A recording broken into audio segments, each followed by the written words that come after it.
말씀은 사도행전 10장 1절입니다. 사도행전 10장 1절, 우리 신약성경으로 204면에 있습니다.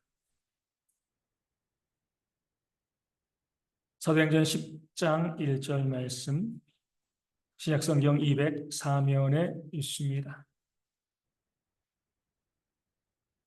자, 말씀을 읽어드리겠습니다. 가이사랴에 고넬료라 하는 사람이 있으니 이달리아 부데라 하는 군대의 백부장이라. 아멘. 사도행전 10장을 시작하면서 이 가이사랴라고 하는 이제 도시가 이제 등장하게 되었습니다. 그리고 그 도시에 누가 살고 있다고요? 이 고넬료, 이달리아 부대의 백부장인 그런 고넬료가 살고 있다. 이렇게 이제 말씀하고 있습니다. 우리 이제 많은 분들이 사도행전 10장 이후에 있는 말씀을 알고 있습니다. 어떤 내용이 펼쳐지는 거죠? 이 고넬료가 복음을 듣죠. 그의 가족도 복음을 듣습니다. 그리고 구원받는 역사가 일어나게 되어지고요. 그렇게 복음을 듣고 구원받을 때에 이 고넬료의 가정 가운데 성령이 임하십니다. 이것을 보고 베드로가 그 가정에게 세례를 베푸는 거죠. 이 사도행전 10장은 정말 중요한 장이에요. 무엇이 중요해요? 비로소 이방인의 선교의 문, 복음의 문이 열렸다. 이 사실을 우리 가운데 알려주는 장이기 때문에 그렇습니다. 그 전까지는 복음이 어디에 전파됐죠? 예루살렘과 온 유대와 사마리아까지. 무엇이냐면 범유대계입니다. 그렇죠? 유대인의 피가 섞여 있는 그 지역, 구약 성경을 가지고 있고요. 여호와 하나님이 누구인지 알고 있는 그 지역, 예루살렘과 온 유대와 사마리아까지 복음이 증거되었습니다. 이방인에게는요, 아직 선교의 문이 열리지 않은 거죠. 우리 주님께서는요, 예루살렘과 온 유대와 사마리아와 그 다음에 땅 끝까지 이르러 내 증인이 되라. 이렇게 말씀하셨는데 그 마지막이 이제 아직 시작되어지지 않은데 그 시작이요, 이 이방인의 선교의 문이 사도행전 10장에서 열리게 되어지는 겁니다. 그를 통하여서 우리 가운데 뭐가 있는 거죠? 우리에게도 복음이 들어온 거잖아요. 이방인의 선교의 문이 열리지 않았으면 우리도 복음을 들을 수가 없는 겁니다. 그런 면에서 사도행전 10장은 우리를 향한 하나님의 복음의 역사가 시작된 그런 말씀이다. 이렇게 볼 수가 있게 되어집니다. 이방인의 사도로 쓰임받은 사람은 누구죠? 사도 바울이죠. 선교의 문은 누가 여는 거예요? 베드로가 열어요. 이방인의 사도로 바울이 쓰임받았으면 바울이 이방인 선교의 문을 여는 것이 맞지만 왜 하나님이 베드로를 쓰셨는가? 만약에 바울이요, 전에 교회를 핍박하던 그 바울이 이방인 선교의 문을 열었으면 아마 이단으로 정죄되었을 겁니다. 베드로는 누구죠? 그 초대 예루살렘 교회 수장, 리더였잖아요.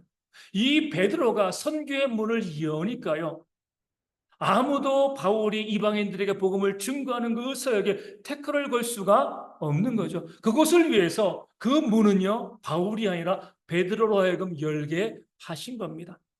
그것을 알려주기 위해서 이 사도행전 10장 1절은요, 가이사랴, 이 단어로 시작하고 있습니다. 이 가이사랴 보면, 우리 이스라엘 지도를 보면요, 이쯤에 있으면은요, 그 가이사랴에서 남쪽으로 한 50km 떨어진 데가 요빠입니다. 요빠. 요빠에서요, 동남쪽으로 18km 떨어지면 루따.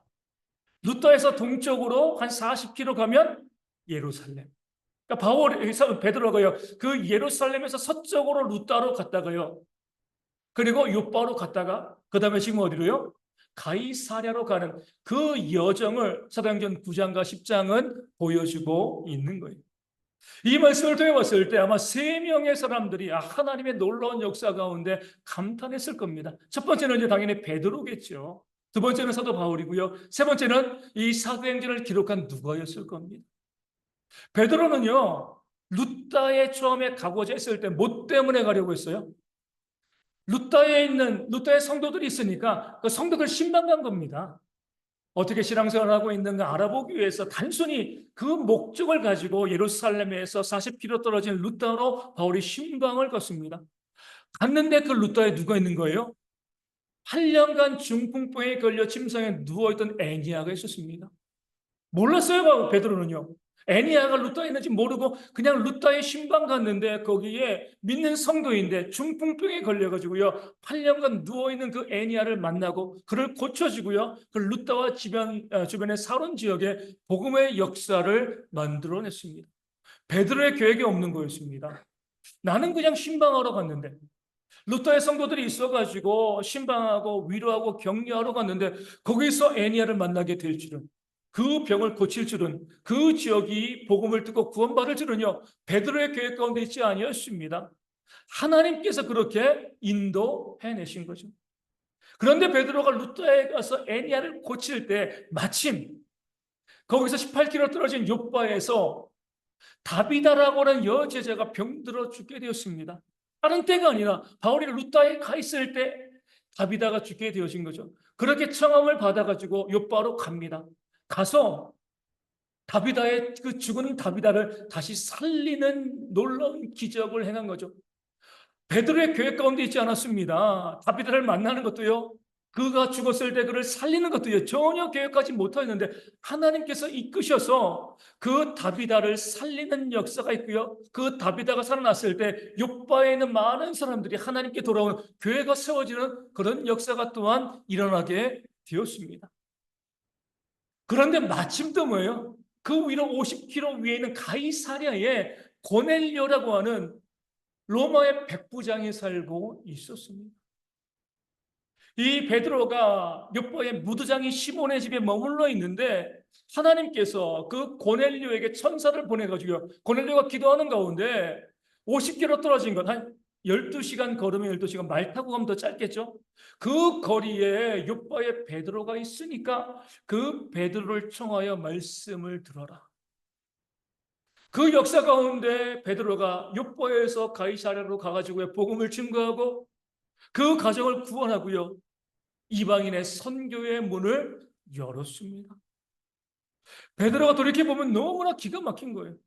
뭐하러 루따에 갔다고요? 신방 때문에. 단순히 신방하러 갔습니다. 애니야를 고칠 줄은, 거기에 교회가 세워질 줄 몰랐어요. 욥바로 초청받을 줄도 몰랐죠. 다비다를 살릴 줄도 몰랐습니다. 욥바의 교회가 세워질 줄도 몰랐어요. 가이사랴로 또 초청받을 줄 몰랐습니다. 거기서 이방인의 집 가운데 성령이 임하고요 선교의 문이 열릴 줄은요 전혀 베드로가 계획하지 못한 일이었습니다. 그런데 하나님께서 이루신 거잖아요.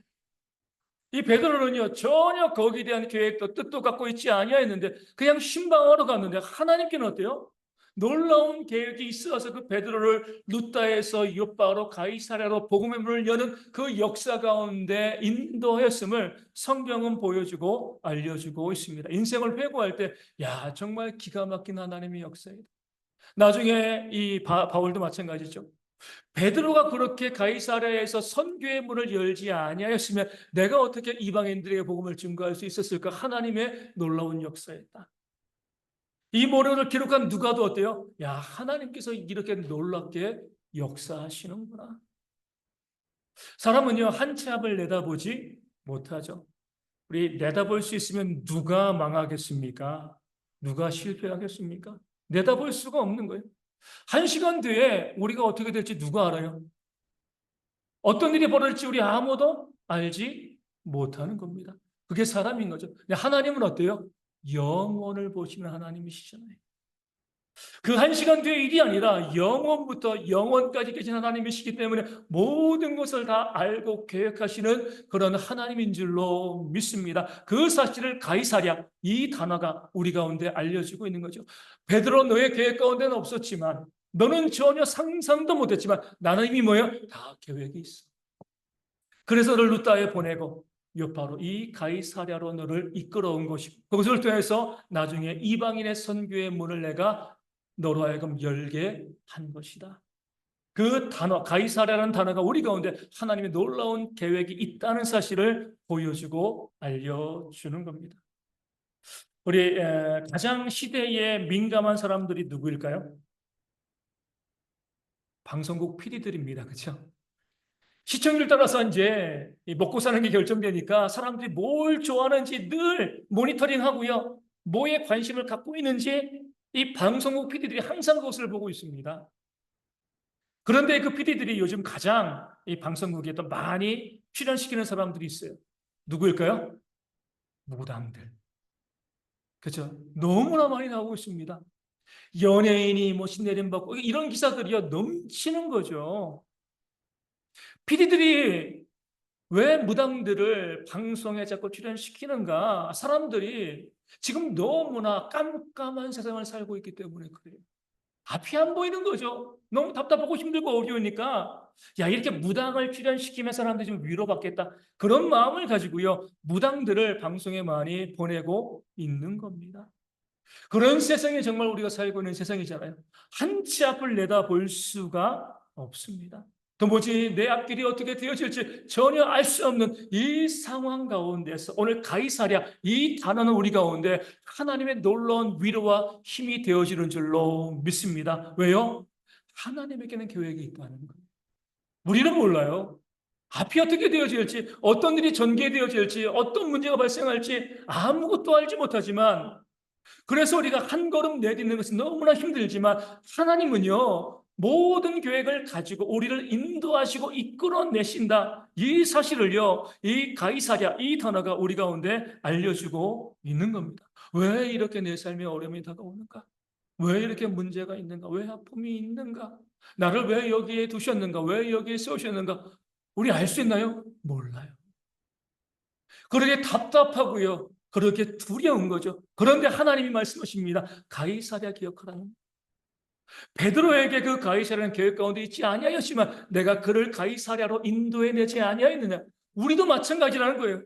그 앞길을 어디로 갈지 모르지만 이미 하나님께서는요 우리를 위한 선한 계획을 가지시고 인도하신다.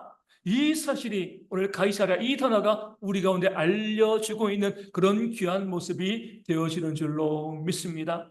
하나님에게는 계획이 있습니다. 이것을 우리가 성경적인 용어로 어떻게 우리가 부를 수 있죠? 여호와 이레요.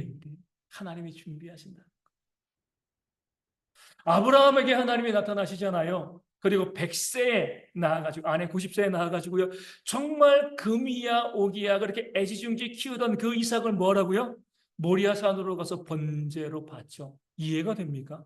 번제가 뭐예요? 각을 떠서 죽이라는 거죠. 불태워 죽이라는 거잖아요. 그 100세에 얻은 아들을요. 잘 키워왔는데 그 아들을 각 떠서 불태워서 번제로 바쳐. 이해가 되나요? 이해가 되어지지 않죠. 아니 주실 때는 언제고? 100세에. 이제 잘 키우고 있는데 죽이라고 하시니까 그 하나님의 말씀을 아브라함은 이해하지 못했을 겁니다. 그런데도 아브라함은요, 그 다음날 아침에 이삭을 데리고 번제로 바치기 위해서 일찍 떠나죠. 왜요? 믿음이 있으니까. 무슨 믿음이요? 하나님에게는 계획이 있습니다. 자신은 모르는 거죠. 왜 이 아들을 죽여야 되는가? 왜 하나님께서 사람의 제사 원치 않는 하나님께서 왜 이 아들을 번제로 바치게 하셨는가? 바치라고 말씀하시는가? 모르는 거예요. 앞길을 모르지만 어떤 일이 벌어질지 아무것도 모르지만 아브라함은요 그런 것을 바라본 것이 아니라 내가 믿는 하나님은 정말 좋은 하나님으로서 나에 대한 항상 좋은 계획을 갖고 계신 그 하나님이시다. 이 사실을 믿었기 때문에 아브라함은요 그 믿음을 의지해서 이삭을 데리고 번제로 바치기 위해서 모리아산에 올라갔고요 결박하여 번제단 위에 이삭을 눕혀놓고요 칼을 들 수 있었습니다. 그때 하나님께서 아브라함아 그 칼을 멈추게 하시고요 이삭을 살려내시는 거죠. 그리고 수풀에 뿔이 걸려있던 그 양을 순양을 보게 하시고 그 양을 제물로 바치라 하시면서 여호와 이레 말씀하셨습니다. 하나님의 계획은 뭐예요? 죽이는 게 아니라 살리는 거죠. 그렇죠?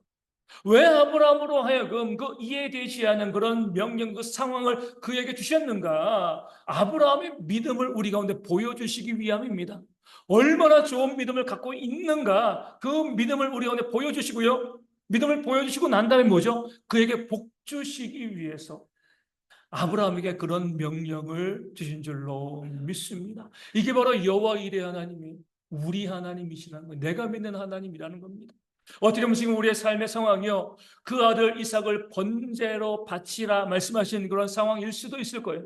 너무 힘들고 어려워서 정말 죽고 싶은 그런 어려움과 문제들이 우리 안에 다가온 그런 상황일 수 있습니다. 그러나 우리가 그런 상황을 바라보시는 것이 아니라 무엇을 바라보는 거죠? 여호와 이레의 하나님, 나를 위해서 계획을 갖고 계신 그 하나님을 바라보는 그런 믿음이 있을 때에 두려워하지 않고요, 무서워하지 아니하고 답답해하지 않고요, 이 힘들고 어려운 이 땅을요 감사하고 찬송함으로 우리가 걸어갈 수 있게 되어질 줄로 믿습니다. 지금 이해되지 않는 것이 당연합니다. 베드로가 왜 룻다로 나를 보내셨는가? 왜 애니야를 만나게 하셨는가? 이해되지 않지만 나중에 보니까 하나님께서 욥바로 보내고 가이사라로 보내가지고 이방인의 선교의 문을 열기 위해서 나를 보내셨구나. 나중에 이해되는 것처럼 우리도 마찬가지입니다. 지금 내 몸에 질병이 있고요, 가정의 사업에 문제, 어려움과 아픔이 있을 때 왜 그러시지? 왜 나를 이렇게 힘들게 하시는가? 지금은 이해할 수가 없습니다. 하지만 나중에 되어보면 하나님께서 이렇게 우리를 살리기 위해서, 선한 길로 이끌기 위해서 이런 어려움과 문제를 내 삶에 주셨구나, 나중에 우리는 깨달아 알게 되어질 줄로 믿습니다. 그러게 믿는 성도들은요 낙담하지 않습니다. 두려워하지 않습니다. 믿음을 가지고 하나님께서 어떻게 역사하시는가 바라보는 그런 모습이 우리가 보여줘야 될 하나님을 향한 믿음이 되어지는 줄로 믿습니다. 그 하나님의 계획에는 목적이 있어요. 어떤 목적이죠? 살리기 위해서. 하나님의 계획은요 죽이는 거 아닙니다. 무너뜨리는 거 아니에요. 죽이고요 무너뜨리고 넘어뜨리는 것은 누구의 계획이죠? 사단의 계획이죠.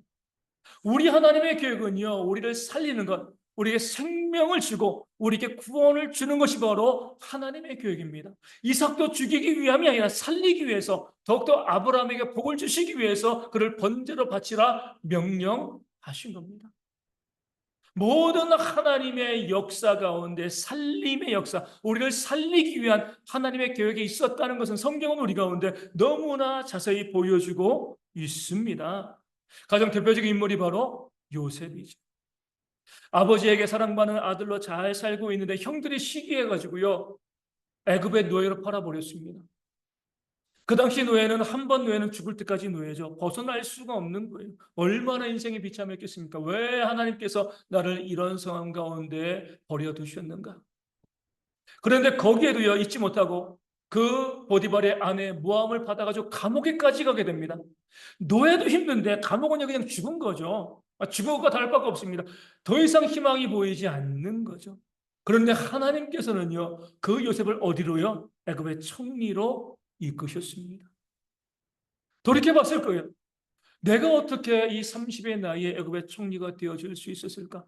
형들에게 배반당하지 아니었으면, 노예가 되지 아니었으면, 모함받아도 감옥에 가지 아니하였으면 뭐예요? 총리가 되어질 수가 없는 거죠. 모든 것이 하나님의 계획하심과 하나님의 인도하심이었구나. 그 당시는 몰랐죠. 당연히 모르죠. 노예로 있을 때, 죄수로 있을 때 총리가 될 것을 꿈이나 꿨겠습니까? 모르는 거예요. 근데 하나님께서는 그렇게 역사하셨다는 사실을 우리에게 보여주시고, 나중에 요셉은요 왜 하나님께서 자신을 애굽의 총리로 삼으셨는가 깨달아 알고 고백하게 되었습니다. 언제요? 그 형들이 자기를 팔아버린 형들이 양식을 사러 왔을 때 이렇게 이야기합니다. 당신들이 나를 이곳에 팔았다고 해서 근심하지 마소서, 한탄하지 마소서. 하나님이 생명을 구원하시려고 나를 당신들보다 먼저 보내셨나이다. 아멘. 왜 나를 배반당하게 하셨는가? 왜 실패하게 하셨는가? 왜 노예가 되게 하셨는가? 왜 감옥의 죄수로 삼으셨는가? 왜 총리로 삼으셨는가? 바로 내 민족의 생명을 구원하기 위해서, 살리기 위해서 나를 이렇게 애굽의 총리로 세우신 거구나, 이렇게 고난을 받게 하신 거구나 깨달아 알게 되어지니까요 그 형제들을 용서할 수 있는 겁니다. 그 가족을 살리고요 이스라엘 민족의 놀라운 일들을 만들어내는 그런 일들을 요셉이 감당하게 되어진 줄로 믿습니다. 우리 에스더도 마찬가지예요. 바사 왕국의 왕후가 되었잖아요. 웃긴 거잖아요. 포로민이었습니다. 요즘도 지금 보면 미국의 대선을 보면은요, 아주 이 진흙방, 이제 이 난리법석이죠. 우리 지금 민주당의 이 후보가 이제 해리스인데, 이 아프리카계 또 인도계예요, 그렇죠? 그러니까 이제 트럼프에 있는 사람들이 이 해리스가 백악관에 가면 카레 냄새가 날 것처럼 이렇게 인종차별적인 발언들을 막 쏟아내고 있습니다. 지금도 그런 것들이 힘든데 3,000년 전에, 2,500년 전에 그 포로민이요, 그 지배하는 민족의 왕후가 되어진다. 기가 막힌 사실이죠. 그렇죠? 될 수 없는 일인데 하나님께서는요, 에스더로 하여금 그 바사 왕국의 왕후가 되게 만드셨습니다. 그 당시 에스더의 사촌 오빠인 모르드게가 그 장군인 하만과 싸우면서 바사 왕국에 있는 모든 유대인들이 멸절당하게 되었습니다. 그럴 때 모르드게가 왕후인 에스더에게 가서 우리를 구원하라. 네가 왕후니까 우리를 구원하라. 이렇게 이야기했을 때 에스더가 처음엔 거절하죠. 왕이 먼저 불러서 가지 않는 상태에서 내가 먼저 나아가면 왕후인 나도 죽을 수 있습니다. 누구라도 죽습니다. 왕이 나를 부르지 않고 있는데 어떻게 가서 이야기하겠습니까? 그때 모르드게가 이렇게 이야기합니다. 이때에 내가 만일 잠잠하여 말이 없으면 유다인은 다른 데로 말미암아 노임과 구원을 얻으려니와 너와 내 아버지의 집은 멸망하리라. 내가 왕후의 자리를 얻은 것이 이때를 위함이 아닌지 누가 알겠느냐 하니. 아멘. 네가 잘나서 왕후 된 거 아니라는 거예요. 하나님께서 너를 왕으로 만드신 이유는 이 백성 유다인들에게 생명과 구원을 주기 위해서 네가 그 자리에 올라가게 되어진 것이다. 그것을 기억하라는 거예요. 그때 에스더가 아주 위대한 고백을 하죠. 무엇을 이야기해요? 죽으면 죽으리이다. 내 백성을 살리기 위해서 내가 왕이 부르지 않아도 왕 앞에 나가겠습니다. 그것을 하면서 그 백성을 살리는 그런 역사를 에스더가 만들어냈습니다. 하나님이 쓰는 모든 인물들의 공통점은요, 그 사명과 사역을 감당하는데 그 사명과 사역의 목적은 뭐예요? 생명과 구원이에요. 살리는 일이다. 모세가 애굽의 궁실에서 그 왕궁에서 왕자로 자랄 수 있었던 이유는 뭐예요? 백성을 구원하기 위해서 모세가 택함을 받았고요. 다윗도 마찬가지고 요나도요. 네 백성을 구원하기 위해서 니느웨로 보내받고요. 예수님께서 이 땅에 오신 그 이유는 뭐예요? 우리를 구원하기 위해서. 우리에게 생명을 주시겠다는 건데 오신 줄로 믿습니다.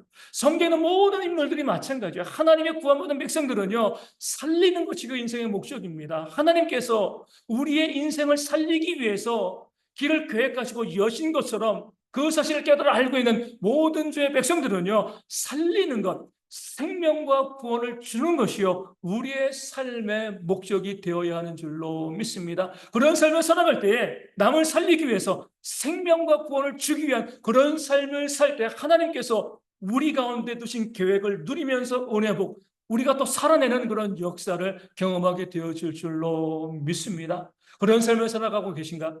그런 삶을 내가 살아가고 있는 한번 내 자신을 살펴볼 필요가 있습니다.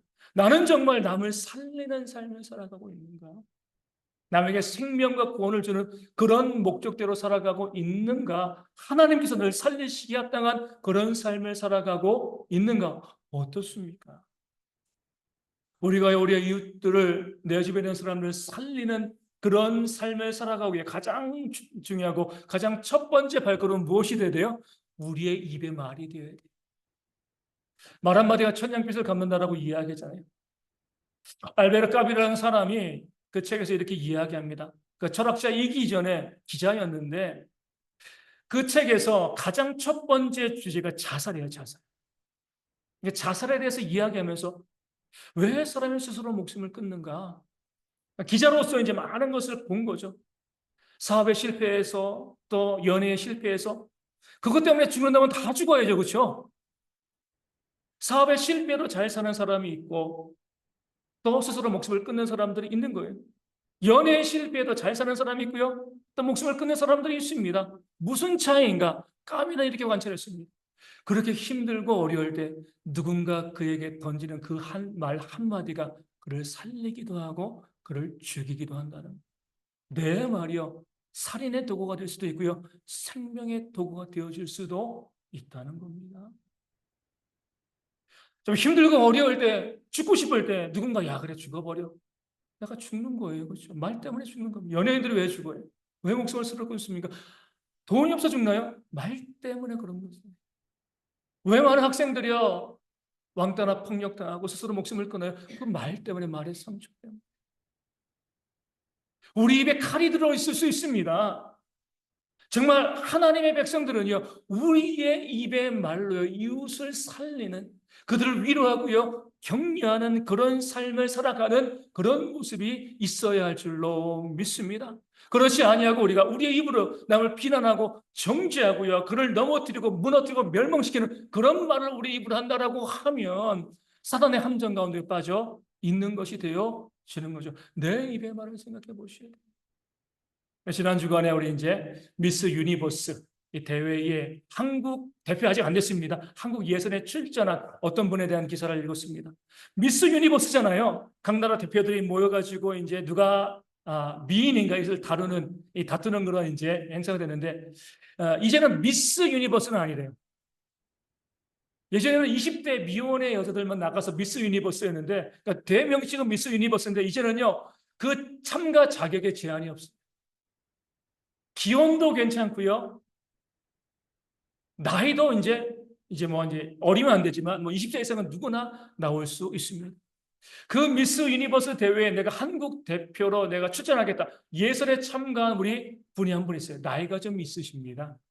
몇 세일까요? 1943년생이에요. 82입니다. 옛날 나이로 그렇죠? 만으로 81. 43년생인데 이분이 내가 미스 유니버스 우리 한국 대표로 뽑혀서 예선에 나왔어. 그냥 평탄하게 잘 살고 있다가 보증을 잘못 쓴 것 같아요. 빚을 져가지고요. 늦은 나이에 요양보호사로 일을 하게 되었다고 해요.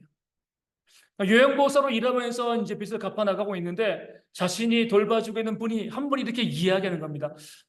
모델 하시면 참 좋을 것 같다. 그 할머니에게. 시니어 모델을 하시면 좋을 것 같다. 그래가지고요. 72세의 나이에 모델이 되었습니다. 10년 전에. 72세의 나이에 모델이 되어지고 이제 82세, 1943년생이니까 82세 이제 내가 미스 유니버스에 도전해야지. 우리도 다 도전할 수 있습니다. 그렇죠? 여기에 가능성이 없는 분은 아무도 안 계세요. 근데 왜 그러면 굳이 나오십니까? 그러니까 전하고 싶은 메시지가 있다는 거예요. 이렇게 말씀하시더라고요. 자기가 인생을 살아보니까 사람들이 너무 부정적이란 거예요. 사람들에게 좀 긍정적인 말을 해주고 싶어가지고 좋은 말 해주고 싶어가지고 세상을 좀 더 긍정적으로 살아갔으면 좋겠습니다. 이 말을 전하고 싶어가지고 82세의 나이에 미스 유니버스 한국 대표로 내가 한번 출전해 보겠다. 그렇게 이제 나서고 계신 거죠.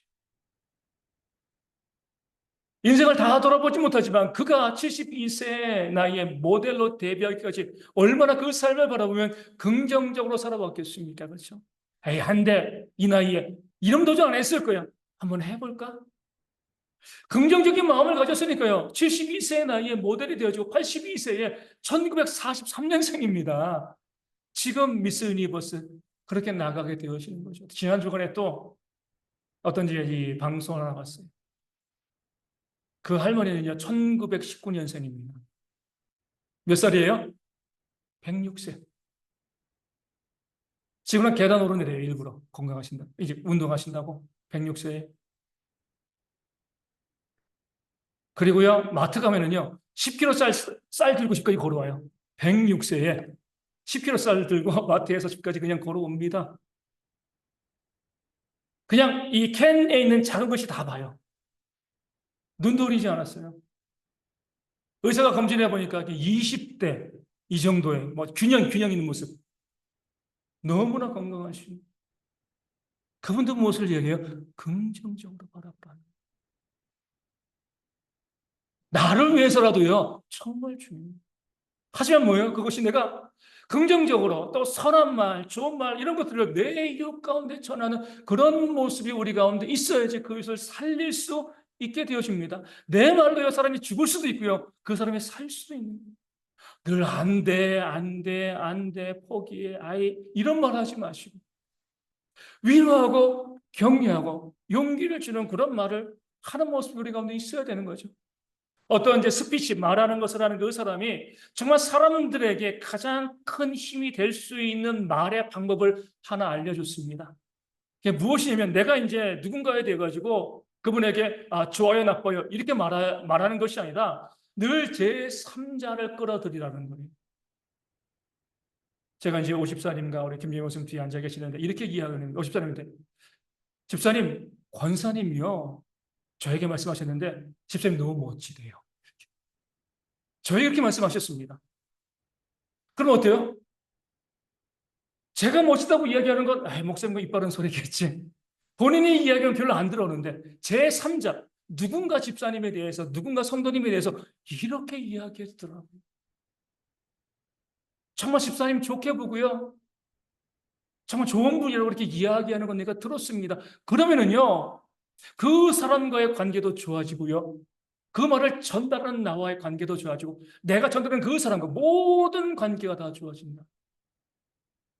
반면에요, 누군가에게 이야기하면서 성도님, 다른 성도님이 이야기하시는데 정말 못된 분이래요. 그렇게 이야기하면 모든 관계가 다 깨어지. 그 이야기를 그래, 우리가 그 사람에게 좋은 말 하는 것도 정말 중요하고 그 사람을 격려하고 위로하는 것도 정말 중요하지만, 다른 사람들의 좋은 평가를 전달할 수 있는 우체부와 같은 그런 역할을 감당하는 것이 우리가 다른 사람을 살리는 데 있어가지고 얼마나 중요한 역할을 감당할 수 있을 것인가 깨달아 알게 되었습니다. 우리의 삶의 목적, 구원받은 성도들의 삶의 목적은 살리는 겁니다. 생명과 구원 가운데 있어요. 잊지 마셔야 돼요. 그러기 위해서 우리가 우리의 말로서 이웃을 위해서 위로하고 격려하고 또 그들을 또 긍정적으로 이끌어주는 그런 말들이 우리 가운데 있어야 할 줄로 믿습니다. 그럴 때 하나님께서 우리가 우리 이웃을 살리면은요, 그런 모습을 보시고 우리를 살리시는 그런 역사가 일어나게 되어지는 겁니다. 우리에게는 모든 것들이 다 마찬가지예요. 우리 항상 에스더처럼 요셉처럼 왜 나를 여기에 두셨는가 생각하셔야 돼요. 왜 내게 물질을 주셨지? 왜 내게 건강을 주셨지? 왜 내게 시간을 주셨지? 왜 내게 재능을 주셨지? 왜 내게 지식을 주셨지? 왜 나를 이런 지위 가운데, 위치 가운데 올라오게 하셨지? 그 이유는 뭐예요? 살리라는 거예요. 물질 가지고 이웃 살리고요, 시간 가지고 이웃 살리고, 그 지위 가지고 에스더처럼 이웃을 살리고요, 그 힘 가지고 이웃을 살리고, 지식 가지고 이웃을 살리라. 우리의 모든 것이요, 내 주변 사람을 살리는 데 쓰여지기를 하나님께서 원하시는 줄로 믿습니다. 그런 삶을 살 때 하나님이 우리를 살리실 줄로 믿습니다. 아무리 캄캄해도요, 우리가 살리는 삶을 살아가면 그 살리는 삶을 살아가는 그 성도들을 살리시는 하나님의 계획이 분명히 있을 줄로 믿고요, 나중에 감사와 찬양을 고백하게 되어질 줄로 믿습니다. 지난 금요일 날 12시 조금 넘어가지고 제가 지금 핸드폰을 좀 보겠습니다. 조금 넘어가지고 이 설교를 제가 이제 마무리를 했어요. 설교 딱 마무리하고 이제 제가 이제 마무리하고 나서 이제 이제 엔터 딱 치고 이제 설교 딱 마무리되었어. 그리고 난 다음에 마무리되자마자 갑자기 톡 카톡이 하나 왔습니다. 설교 딱 끝났는데.